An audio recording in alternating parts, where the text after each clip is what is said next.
কেমন আছেন বন্ধুরা? আশা করি ভালোই আছেন। আমিও খুব ভালো আছি। আরএস ফ্যামিলিতে সবাইকে অনেক অনেক ভালোবাসা।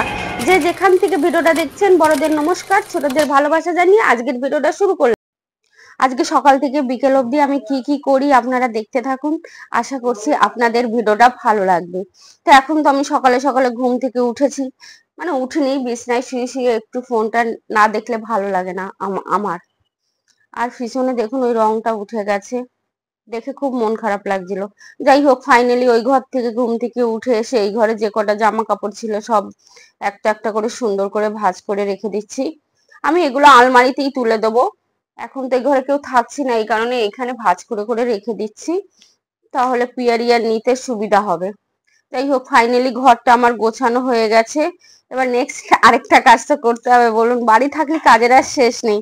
আর এই ফাইনালি বেসিনটাও ভালো করে সাবান দিয়ে পরিষ্কার করেছি। এটা কিন্তু একদমই রোষের কাজ, কেন সাদা জিনিস একদিন যদি ফেলে রেখে দেওয়া হয় তার পরের দিনকে খুবই খারাপ লাগে দেখতে।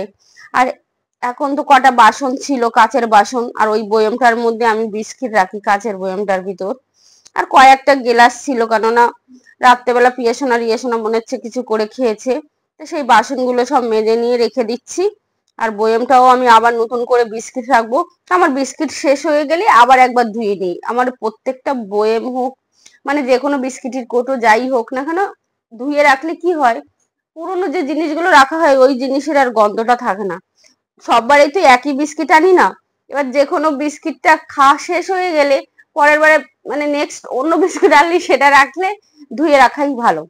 যাই হোক, আমার গাছগুলো অনেকটা বেলা হয়ে গেছে, জলটা খাওয়ার জন্য ওরা ডাকাডাকি করছিল। দেখতেই পাচ্ছেন কত সুন্দর সুন্দর ফুল হয়েছে গাছে। কি বলবো বন্ধুরা, এখান থেকে এত শিশিরানি হাওয়া দেয়, আর ঘরটা আমার একদম বেল ফুলের গন্ধে, মানে ঘরে ভরে যায়। ফুলের গন্ধ বুঝতেই পেরেছেন, খুবই ভালো হয়। যাই হোক, তো ওদের আমি জল দিয়ে দিলাম, কেন অন্যদিন আরো তাড়াতাড়ি ওরা জল খেয়ে নেয়। কারণ আমরা তো দোকানে যাই, তখন আমরা সকালে ভোরে ভোরে উঠি, তো যাওয়ার আগে আমরা জল দিয়ে তবে বাইরে, মানে দোকানে যাই। তো এই যে টেবিলটাও পরিষ্কার করে নিচ্ছি, খাবার টেবিলটা। আর কাপগুলো এক জায়গায় রেখে দিই এখানে, কেননা তাহলে চা খেতে খুব সুবিধা হয়। আর এই যা টুকটাক জিনিসগুলো ছিল সেগুলোকেও গুছিয়ে রেখে দেওয়া হচ্ছে। আর টেবিলটা ভালো করে মুছে নেবো। আর যত ডাস্টিং এর কাজ ছিল সেগুলোও করে নিয়েছি। আর কয়েকটা বোতল ছিল, ওগুলোও আজকে আমি সাবান দিয়ে ভালো করে পরিষ্কার করে নিয়েছি। সপ্তাহে একদিনই করি বোতলগুলো পরিষ্কার, কেননা অতটা সময় আমার কাছে হয় না। আর একদিন করাতে হয়ে যায়। কি হয়, বাচ্চা যদি ঘরে ছোট থাকে তাহলে একটু নোংরা বেশি হয়। পিয়াসোনা রিয়াসোনা তো অনেকটা বড়ই হয়ে গেছে, এই কারণে বোতলগুলো অতটা নোংরা হয় না। যেটা সারা সপ্তাহে একটা জল রাখলে যেটা একটা গন্ধ হয়ে যেতে পারে জলের আয়রনে, তার কারণে সপ্তাহে একবারই ধুয়ে নিই। আর এই দেখুন টেবিলের পরে ওই তারটা পড়ে আছে না কালো, ওটা আমার ওই যে আমি মাইকটা কিনেছি তার একটা তার আছে চার্জার, ওই তারটা, তা ওই জন্য ওটাকে আমি গুছিয়ে রেখে দিলাম। কি হয়, সব জিনিসটাই তো দরকার, ফেলে দিলে তো হবে না বলুন। আর ফাইনালি দেখুন বন্ধুরা, এখানে যা যা কাজ ছিল সব মোটামুটি হয়ে এসে। আর আমার যদি কোনো নতুন বন্ধুরা প্লিজ আমার চ্যানেলটায় এসে থাকেন, প্লিজ প্লিজ সাবস্ক্রাইব করতে ভুলবেন না। আর পুরনো বন্ধুরা তো অনেক অনেক সাপোর্ট আমাকে করছেন, এরকমই করুন বন্ধুরা। আপনারা যদি সাপোর্ট না করেন আমি কি করে আগে যাব বলুন। সারাটা দিন এতটা খাটনি যে আমি হয়তো ঠিক টাইমে ভিডিও দিতে পারি না, আমার খুবই খারাপ লাগে। আর এখন ফাইনালি দেখুন বন্ধুরা, ঘর মুছতে চলে এসেছি। সব ঘরগুলো ঝাড় দিয়ে দিয়েছি। এই ঘরের বিছনা চাদরটা চেঞ্জ করা হয়নি, করব।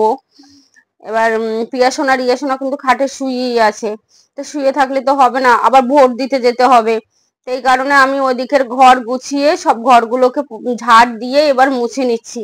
আর আজকে কিন্তু আমি একদমই বসে ঘর মুছছি না, লাঠিটা দিয়ে ঘর মুছে নিচ্ছি। কেননা আমি দেখেছি আগের দিনে আমি বসে ঘর মুছেছিলাম, আমার পায়ে খুব ব্যথা হয়েছিল। আর ফাইনালি বন্ধুরা, স্নান করে তো ঘর মুছে স্নান করে এখন আমি ঠাকুরকে জল দিতে চলে এসেছি। তা প্রথম শাককে জল দিয়ে দিলাম, আর সবাইকে বাতাসা দিয়ে আজকে খেতে দিয়েছি। হর হর মহাদেব। বাবা সবাইকে ভালো রেখো। বন্ধুরা, আপনারা হয়তো ভাববেন যে রত্না দিদি কি রত্না বৌদি এরকম কেন বলছে সবাইকে ভালো রাখবেন। দেখুন বন্ধুরা, বাবা তো আমার কাছেই থাকে সব সময়, সেই কারণেই বললাম বাবা সবাইকে ভালো রাখবেন। যাই হোক, আর একটা কথা বলি বন্ধুরা, কে কেমন ভাবে জল ঢালেন আমি জানি না, কখনো বাবাকে ডাইরেক্ট মানে মাথা থেকে প্রথম জল ঢালতে নেই। কেন তাতে বাবা খুব রেগে যায়। দেখুন সব সময় তো মানুষ জেগে বসে থাকে না, হয়তো বাবা ঘুমোচ্ছেন, বাবার মাথায় যদি আপনি এসেই জল ঢেলে দেন তাহলে তো বাবা রেগে যাবে না। এই জন্য বাবার 4 সাইডটা আগে জল ঢেলে নিতে হয়, বাবাকে জাগিয়ে দিতে হয়, তারপরে আস্তে আস্তে বাবার মাথায় জল দিয়ে দিতে হয়। যাই হোক, ফাইনালি আমার লক্ষ্মী মাকে সবাইকে খেতে দেওয়া হয়ে গেছে। এবার তো আমি নিজে কিছু খাবো বলুন বন্ধুরা, সকাল থেকে কত কাজ করলাম।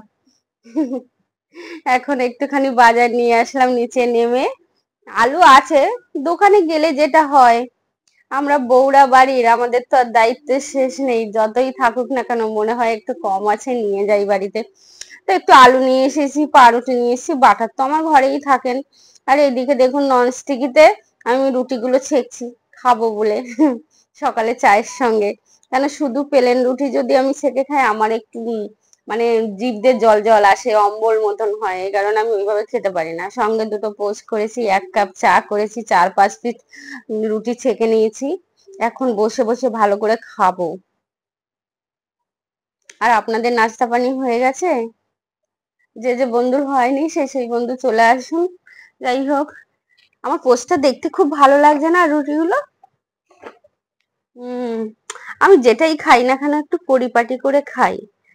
দেখুন বন্ধুরা, কাজের এই বেঁচে থাকার পিছনে তো খাওয়ারটা যোগ হয়ে আছে বলুন।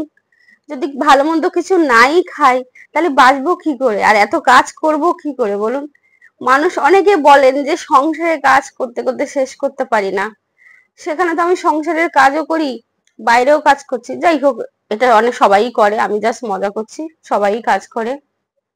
যার যার কষ্ট তার তার কাছে, কেউ কোনোদিন কারোর কষ্ট বোঝে না যে কে কতটা কষ্ট করছে।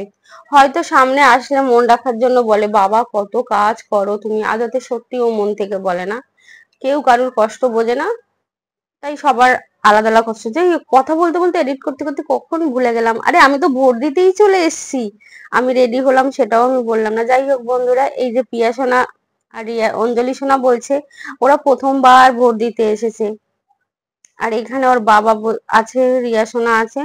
তো ভোটাররা সবাই বলছিল যে এত কাছে কাছে ভিডিও করো না। আমি বলছিলাম কি হয়েছে ভিডিও করলে, আমি কি ভিডিও করলে কি কিছু হয়ে যাবে নাকি? আর আজকে কি ভিডিও থোড়ি ছাড়বো বলুন বন্ধুরা, এখন তো এডিট করতে হবে, কত কিছু করতে হবে, তারপর তো ভিডিওটা ছাড়বো। আর ছাড়লি বা কি, গেটের বাইরে ভিডিও করলে কি হয়েছে? যাই হোক, বড়দের কথা তো ফেলাও যায় না। যাই হোক, আমি একটুখানি সরে এসে করলাম। আর এই যেখানে ভোট হচ্ছে এটা আমাদের পুরনো বাড়ির কাছে ভোট হচ্ছে বন্ধুরা, তো ভালোই হয়েছে। একটু ঘোরাও হয়ে গেল আমার নিজের বাড়ির কাছ দিয়ে। তা আমি আজকে বাড়িতে যাইনি, বাড়িতে গেলে অবশ্যই আমার বাড়িটা আপনাদের সঙ্গে শেয়ার করতাম। আমার বাড়িটা তো অনেকটা ছোট, ওখানে আমাদের খুবই অসুবিধা হয় বলে আমরা এই বাড়িতে এসে থাকি।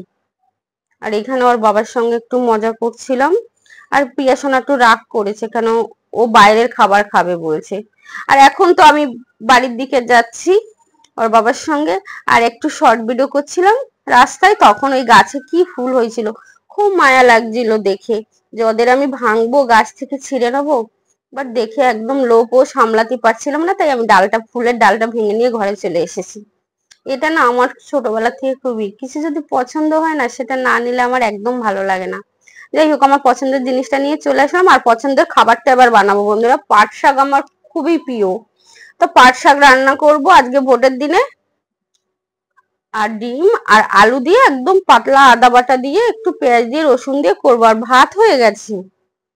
আর এখন আমি রান্নাটা করে নিই বন্ধুরা। আজকে বাইরে এত রোদ্দুর দিয়েছে কি বলবো, মানে আমার ঘরের ভিতর থাকাই যাচ্ছে না, মানে ওই জানলাটা দিয়ে এত রোদ্দুর আসে, দেখতে পাচ্ছেন। বাট হাওয়াও দিচ্ছে ঠিক আছে, কিন্তু হাওয়াটা একদম গায়ে লাগছিল না, কেননা আমরা যখন বাইরে গিয়েছিলাম গায়ে লাগছিল। যাই হোক, কথা বলতে বলতে আবার কিন্তু এটা বিকেলের বাজার চলে আসলো, বিকেলের বলতে সন্ধ্যার সময় বন্ধুরা। আজকে বাড়িতে রয়েছি বুঝতেই পারছেন, রিয়া পিয়া আমাকে খুব খাটাচ্ছে রান্নার পিছনে। তা দুপুরবেলা তো ডিম ভাত খাওয়ালাম। আর এখন বন্ধুরা রিয়া সোনার একটু পায়েস খেতে ইচ্ছা হচ্ছে, তা পায়েস করব। 3 প্যাকেট দুধ নিয়ে এসেছি, 2 প্যাকেট দুধ দিয়ে পায়েস করব, আর 1 প্যাকেট দুধ দিয়ে চা বানাবো। আর এই একটুখানি চাল নিয়ে ভিজিয়ে রেখে দিচ্ছি, কারণ ওটা ভিজতে থাকুক। আর ততক্ষণে আলুটাও ধুয়ে রেখে দিই, সঙ্গে কিন্তু আমি আলুর দমও বানাবো বন্ধুরা, কাশ্মীরি আলুর দম। আর এইদিকে দেখুন কথা বলতে বলতে আমার চাও হয়ে গেছে। প্রিয়া সোনা খাবে না, এই জন্য কিছুটা দুধ আবার নামিয়ে রাখলাম, ওটা আমি পায়েসের ভিতর দিয়ে দেবো। আর এখন আমার পায়েসটাও দেখুন, চা করতে করতে পায়েসও হয়ে গেল। কত তাড়াতাড়ি আমি কাজ করে নিচ্ছি ভাবুন তো। চা করতে এসে আলু সিদ্ধ করে নিলাম, পায়েস করে নিলাম, আর পায়েসটাকে নাড়তে নাড়তে আমার লুচিও ভাজা হয়ে গেল রাতের খাবার। আর এই দেখুন আলুর দমটা এত সুন্দর হয়েছে কি বলবো। আর সঙ্গে কিন্তু আমি বেগুন ভাজা করেছি, বেগুন ভাজা, আলুর দম, পায়েস। এটা আমাদের রাতের ডিনার আজকে। ঠিক আছে, তো ডিনারটা কেমন হয়েছে যদি ভালো লেগে থাকে ভিডিওটা, বন্ধুরা আমার পাশে থাকবে।